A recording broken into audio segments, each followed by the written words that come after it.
turn on the vehicle, apply the brake and press the power button. The ready light indicates that the high voltage battery is on and the vehicle is ready to be driven. With the brake applied, pull the shifter toward you and then either upwards for reverse or downwards for drive. To shift back into park, push the button at the end of the shifter. Press the power button again to turn the vehicle off.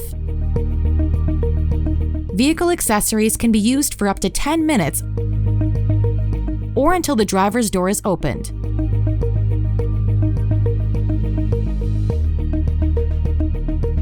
To keep accessories on longer, press and hold the power button for 5 seconds while the vehicle is turned off. Note that the accessories use the 12-volt battery, not the high-voltage battery, and should not be used for extended periods to avoid depleting this battery.